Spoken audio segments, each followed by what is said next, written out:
سلیم Muscat میں دن رات محنت کر کے دولت بھیجتا رہا۔ سلیم پچھلے 8 سال سے مسقط کے ایک کنسٹرکشن کمپنی میں مزدوری کر رہا تھا۔ تپتی دھوپ، سیمنٹ کی گرد اور مشینوں کے شور میں اس کی جوانی آہستہ آہستہ گھل رہی تھی، مگر اس کے دل میں ایک ہی سکون تھا۔ ہر مہینے بھیجے گئے پیسوں سے اس کا گھر چل رہا تھا۔ باپ کے انتقال کے بعد گھر کی ساری ذمہ داری اسی کے کندھوں پر آ گری تھی۔ ماں بیمار رہتی تھی اور چھوٹے بہن بھائی ابھی اپنے قدموں پر کھڑے نہیں ہوئے تھے۔ سلیم نے کبھی اپنی تھکن کا ذکر گھر پر نہیں کیا۔ فون پر ہمیشہ ہنستا رہتا جیسے پردیس میں زندگی آسان ہو۔ وہ جانتا تھا اگر اس نے اپنی مشکلات بتا دیں تو ماں کی نیندیں اڑ جائیں گی، اس لیے وہ ہر بار یہی کہتا، اماں فکر نہ کریں، یہاں سب خیریت ہے، بس دعا کیا کریں۔ گھر میں اس کے بھیجے ہوئے پیسوں سے آہستہ آہستہ حالات بدلنے لگے۔ کچے گھر کی چھت پکی ہو گئی، بہن کی شادی عزت سے ہو گئی، چھوٹا بھائی کالج جانے لگا، محلے والے مثال دینے لگے کہ دیکھو بیٹا ہو تو سلیم جیسا۔ لیکن وقت کے ساتھ ایک عجیب تبدیلی آنے لگی۔ پہلے ماں ہر کال پر دعائیں دیتی تھی، اب زیادہ بات پیسوں کے حساب پر ہونے لگی۔ بیٹا اس بار 2 لاکھ اور بھیج دو، ادھر خرچہ بڑھ گیا ہے، دوا بھی لینی ہے، گھر میں مرمت بھی کرانی ہے۔ سلیم ایک لمحے کو رکتا، حساب لگاتا، پھر اوور ٹائم بڑھا دیتا۔ اس کے کمرے میں ایک پرانا پنکھا تھا جو آدھی رات کو چرچراتا رہتا۔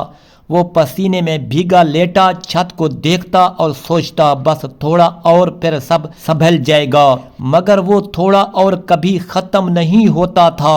ادھر گھر میں بہن بھائیوں کی شادیاں ہوتی گئیں، نئے کپڑے، نئے فرنیچر، سونے کے زیور، سب کچھ آتا رہا۔ سلیم خوش ہوتا رہا کہ اس کی محنت رنگ لا رہی ہے، مگر ایک بات اسے اندر ہی اندر کھٹکنے لگی تھی۔ کبھی کسی نے اس سے یہ نہیں پوچھا کہ بیٹا تم کیسے ہو؟ ایک رات جب وہ فیکٹری سے لوٹا تو جسم درد سے ٹوٹ رہا تھا۔ اس نے موبائل کھولا تو ماں کا میسج تھا، جلدی کال کرنا، ضروری بات ہے۔ سلیم نے تھکے ہاتھوں سے کال ملائی۔ ماں کی آواز میں ہچکچاہٹ تھی، جیسے کوئی بات گھما کر کہنی ہو۔ پھر آہستہ سے بولی، بیٹا اب سوچ رہی ہوں تمہیں بھی بلا لوں، تمہاری شادی کر دیتے ہیں۔ سلیم کے ہونٹوں پر مسکراہٹ آئی۔ برسوں بعد اس نے اپنے لیے کچھ سوچا، مگر اسے کیا خبر تھی کہ اس فیصلے کے پیچھے محبت سے زیادہ کچھ اور پل رہا ہے، اور یہی وہ لمحہ تھا۔ سلیم اس رات دیر تک سو نہیں سکا۔ تھکن کے باوجود اس کے دل میں ایک عجیب سی خوشی جاگ رہی تھی۔ برسوں سے وہ دوسروں کے لیے جیتا آیا تھا، آج پہلی بار لگا جیسے زندگی اس کے لیے بھی کچھ سوچ رہی ہے۔ اس نے آنکھیں بند کر کے ایک سادہ سی زندگی کا تصور کیا، چھوٹا سا گھر، ایک سمجھدار بیوی اور اماں اس کے پاس۔ اسے لگا جیسے اس کی ساری محنت کا صلہ اب ملنے والا ہے۔ اگلے دن اس نے کام کے بعد ماں کو دوبارہ فون کیا۔ اس بار ماں کی آواز میں پہلے جیسی نرمی نہیں تھی، بلکہ کچھ جھجک اور جلدی تھی۔ بیٹا رشتہ اچھا ہے، لوگ عزت دار ہیں، لیکن کچھ تیاری بھی کرنی ہوگی، تم تو جانتے ہو عزت کا سوال ہوتا ہے۔ سلیم فوراً سمجھ گیا کہ بات پیسوں کی طرف جا رہی ہے۔ اس نے دھیرے سے پوچھا، کتنے پیسے چاہیے اماں؟ چند لمحے خاموشی رہی، پھر جواب آیا، بیٹا کم از کم 8 لاکھ تو چاہیے، زیور، کپڑے اور تھوڑا گھر کا کام بھی ہے۔ سلیم کے ہاتھ سے موبائل پھسلتے پھسلتے بچا۔ 8 لاکھ اس کے لیے معمولی رقم نہیں تھی۔ اس نے پچھلے سال ہی بہن کی شادی پر بڑی رقم بھیجی تھی، مگر اس نے خود کو سنبھالا اور بولا، ٹھیک ہے اماں، میں کوشش کرتا ہوں۔ فون بند ہونے کے بعد وہ کافی دیر کرسی پر بیٹھا رہا۔ اس کے ذہن میں حساب چلنے لگا، کرایہ، کھانا، ویزا کی فیس، پچھلا قرض اور اب یہ نئی رقم، مطلب واضح تھا، اسے پھر ڈبل اوور ٹائم کرنا ہوگا، نیند قربان کرنی ہوگی، جسم کی پرواہ چھوڑنی ہوگی۔ ادھر گھر میں صورتحال کچھ اور تھی۔ سلیم کی بہن ندا اور چھوٹا بھائی کامران اکثر آپس میں بیٹھ کر باتیں کرتے۔ اگر بھائی کی شادی ہو گئی تو خرچہ بڑھ جائے گا۔ ندا نے کہا۔ کامران نے آہستہ جواب دیا، اور پھر پیسے سیدھا بھابھی کے ہاتھ میں جائیں گے، اماں کو کیا ملے گا؟ یہ باتیں آہستہ آہستہ اماں کے دل میں بھی گھر کرنے لگی۔ وہ سلیم سے محبت کرتی تھی، مگر بڑھتے اخراجات اور بچوں کی باتوں نے ان کے دل میں خوف ڈال دیا تھا، کہیں سلیم کی شادی کے بعد گھر کی آمدنی کم نہ ہو جائے۔ چند دن بعد اماں نے سلیم کو دوبارہ کال کی۔ بیٹا، ابھی شادی کی بات تھوڑی روک دیتے ہیں، لڑکی والوں نے کچھ اور مطالبے کر دیے ہیں، تم بس پیسے بھیجتے رہو، بعد میں دیکھیں گے۔ سلیم کچھ لمحے خاموش رہا، اس کے دل میں ہلکی سی چبھن ہوئی، مگر اس نے صرف اتنا کہا، جی اماں، جیسے آپ بہتر سمجھیں۔ فون بند ہوتے ہی اس کی آنکھوں کے سامنے فیکٹری کی مشینیں گھومنے لگی۔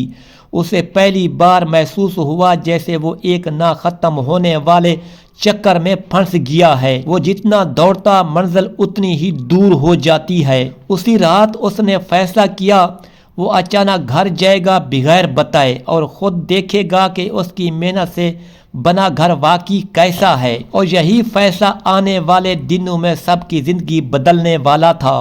سلیم نے کئی مہینوں سے محسوس کرنا شروع کر دیا تھا کہ اماں ہر بار اس کی شادی کی بات کو ٹال دیتی ہے، کبھی کہتی ابھی وقت نہیں، کبھی کہتی پہلے چھوٹے بھائی کو سنبھلنے دو، کبھی کہتی حالات ٹھیک ہو جائیں پھر دیکھیں گے۔ سلیم ہر مہینے پیسے بھیجتا رہا، مگر اس کے دل میں ایک خالی پن بڑھتا جا رہا تھا۔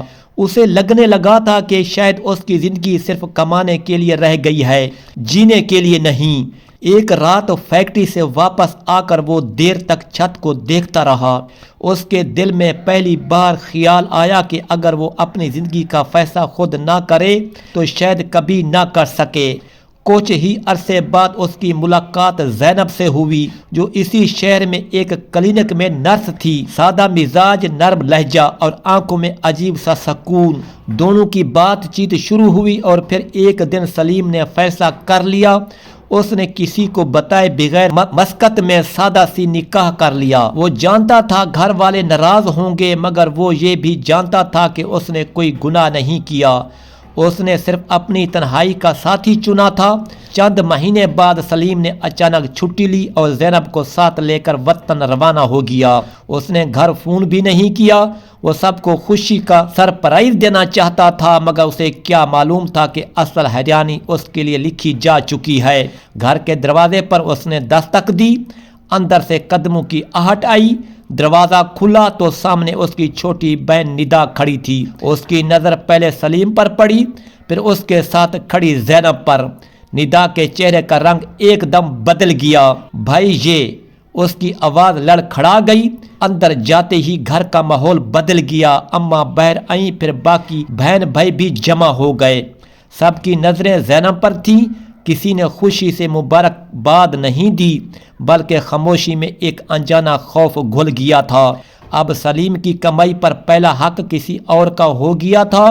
سلیم نے اس خاموشی کو محسوس کیا، مگر کچھ نہ بولا۔ وہ تھکا ہوا تھا، مگر دل میں ایک اطمینان تھا کہ آج وہ اکیلا نہیں آیا۔ رات کو جب سب سو گئے تو سلیم پانی لینے نکلا۔ ہال سے دھیمی آوازیں آ رہی تھیں، دروازہ ذرا سا کھلا تھا۔ ندا کہہ رہی تھی، اب کیا ہوگا؟ اس نے شادی بھی کر لی، اب پیسے بھی ادھر ہی بھیجے گا۔ کامران بولا، اماں کو سمجھاؤ کہ خرچوں کا رونا روئے، ورنہ سب حساب مانگ لے گا۔ سلیم کے قدم وہیں رک گئے۔ اس کے کانوں میں جیسے کسی نے سیسا انڈیل دیا ہو۔ وہ آہستہ سے واپس پلٹا۔ کمرے میں جا کر اس نے اپنا بیگ کھولا اور وہ فائل نکالی جس میں اس نے سالوں کے بینک اسٹیٹمنٹس سنبھال رکھے تھے۔ صبح اس نے وہ کاغذات اماں کے سامنے رکھ دیے۔ اماں، یہ پیسے کہاں گئے؟ اماں کے ہاتھ کانپنے لگے، آنکھوں سے آنسو ٹپکنے لگے، مگر الفاظ جیسے کہیں کھو گئے تھے۔ سلیم چیخا نہیں، غصہ نہیں کیا، بس اس کی آنکھوں میں وہ درد تھا جو انسان کو اندر سے خالی کر دیتا ہے۔ اور اب فیصلہ ہونا باقی تھا، ایسا فیصلہ جو صرف سلیم کی نہیں، اس گھر کی تقدیر بدلنے والا تھا۔ کمرے میں عجیب سا سناٹا پھیلا ہوا تھا، مگر اس سناٹے کے اندر کئی سالوں کے راز چیخ رہے تھے۔ سلیم نے وہ فائل اماں کے سامنے رکھ دی جس میں ہر مہینے بھیجی گئی رقم کا حساب درج تھا۔ ہر تاریخ، ہر ٹرانزیکشن، ہر قربانی کا ثبوت اس کاغذ پر زندہ تھا۔ اماں کے ہاتھ بری طرح کانپ رہے تھے، نظریں جھکی ہوئی تھیں اور باقی بہن بھائی دروازے کے پاس خاموش کھڑے تھے، جیسے کسی عدالت میں مجرم کھڑے ہوتے ہیں اور فیصلہ سننے کا انتظار کرتے ہیں۔ سلیم کی آواز بھاری تھی مگر پرسکون۔ اس نے کہا، اماں، میں نے کبھی حساب نہیں مانگا، کبھی سوال نہیں کیا، کبھی یہ نہیں سوچا کہ میرے پیسے کہاں خرچ ہو رہے ہیں، کیونکہ میں سمجھتا تھا میرا گھر ہے، میری ماں ہے، میرے اپنے ہیں۔ مگر آج پہلی بار لگ رہا ہے کہ میں صرف ایک بھیجنے والی مشین تھا، ایک ایسا شخص جس کی محنت کا پسینہ تو قبول تھا مگر اس کی زندگی کی کوئی حیثیت نہیں تھی۔ اماں کی آنکھوں سے آنسو بہنے لگے، وہ بولنا چاہتی تھی مگر الفاظ گلے میں اٹک گئے۔ آخر کار وہ رو پڑی اور ٹوٹتی ہوئی آواز میں کہنے لگی، بیٹا، میں کمزور پڑ گئی تھی، میں نے سوچا پہلے باقی بچوں کے گھر بسا دوں، تم تو سمجھدار ہو، تم برداشت کر لو گے، مگر میں یہ بھول گئی کہ برداشت بھی ایک حد تک ہوتی ہے اور ماں کی ناانصافی سب سے گہرا زخم بن جاتی ہے۔ کمرے میں کھڑے بہن بھائی نظریں چرا رہے تھے، کسی میں ہمت نہیں تھی کہ سلیم کی آنکھوں میں دیکھ سکے، کیونکہ وہ سب جانتے تھے کہ انہوں نے اس کے خوابوں کو سالوں تک دبا کر رکھا، اس کی شادی ٹالتے رہے، اس کے پیسے لیتے رہے اور اسے صرف ذمہ داری کا نام دے کر خاموش کراتے رہے۔ سلیم نے زینب کی طرف دیکھا جو دروازے کے پاس خاموش کھڑی تھی، اس کی آنکھوں میں آنسو تھے مگر اس کے چہرے پر ساتھ نبھانے کا عزم صاف نظر آ رہا تھا۔ سلیم نے آہستہ سے کہا، میں ناراض ضرور ہوں مگر میں رشتہ توڑنے نہیں آیا، میں صرف یہ بتانے آیا ہوں کہ اب میں بھی اپنی زندگی جینے کا حق رکھتا ہوں۔ اب میں پیسے بھیجوں گا تو اپنی خوشی سے بھیجوں گا، مجبوری سے نہیں، اور سب سے پہلے اپنی بیوی اور اپنے گھر کی ذمہ داری نبھاؤں گا، کیونکہ میں نے سیکھ لیا ہے کہ جو خود کو مٹا دیتا ہے ایک دن وہی سب سے زیادہ تنہا رہ جاتا ہے۔ یہ کہہ کر سلیم نے فائل بند کی، اماں کے سر پر ہاتھ رکھا اور کمرے سے باہر نکل گیا۔ اس کے قدم بھاری تھے مگر دل ہلکا ہو چکا تھا، کیونکہ آج پہلی بار اس نے اپنے لیے فیصلہ کیا تھا۔